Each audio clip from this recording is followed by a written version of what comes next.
ఈ పాదాలు చూస్తేనే మీరు గుర్తుపట్టేసారు అనుకుంటాను. ఇది స్వర్ణగిరి టెంపుల్ అండి. ఇక్కడ స్వామివారి పాదాలు క్యూ నెంబర్ ఇంటూ కాయిన్స్ నిలబెడుతున్నారు. ఒకళ్ళు ఏం చేస్తే ఇంకోళ్ళు అదే చేస్తారు. ఇది కూడా మెయిన్ అట్రాక్షన్ ఈ టెంపుల్. ఈ స్వామివారి పాదాలు, ఇంకా హనుమంతుని స్టాచ్యూ, గంట, కోనేరు, ఇవన్నీ ఇక్కడ మెయిన్ అట్రాక్షన్స్. ఈ రోజైతే ఎంతమంది జనం వచ్చారో, ఎన్ని కార్సు, బస్సులు, అమ్మ చెప్పలేము, అంత ట్రాఫిక్ ఉంది ఫుల్. ఇక్కడికి రోజుకి 80,000 నుంచి 1,00,000 వరకు వస్తున్నారంట ఇప్పుడు జనాలు.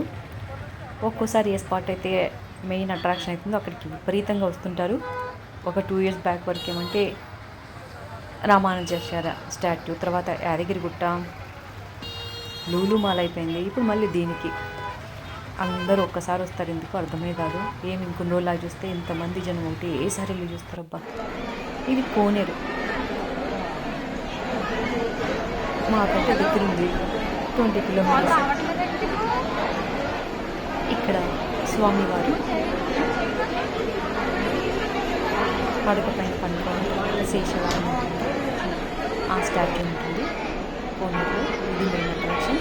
ఇంకా ఈ హనుమంతుడు ఇక్కడైతే కంపల్సరీ అందరూ ఫోటో తీసుకుంటారు.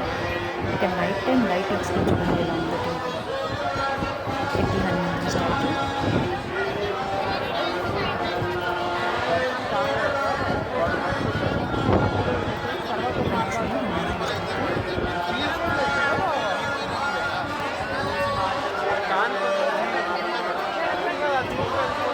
ఇది లైటింగ్ కూడా చూడాలి. ఇంకా మనం ఎప్పుడు ఆ టైం వెళ్ళాలంటే లైటింగ్ లేకుండా చూడొచ్చు, లైటింగ్తో కూడా చేయొచ్చు. ఒక 2-3 hours వీడియోస్ అంటే చాలా బాగుంటుంది. అలా ప్లాన్ చేసుకుని ఎప్పుడైనా మార్నింగ్ కాకుండా అట్లా ఈవినింగ్ టైం వచ్చిందంటే 2 సార్లు చూసుకోవచ్చు లైటింగ్తో.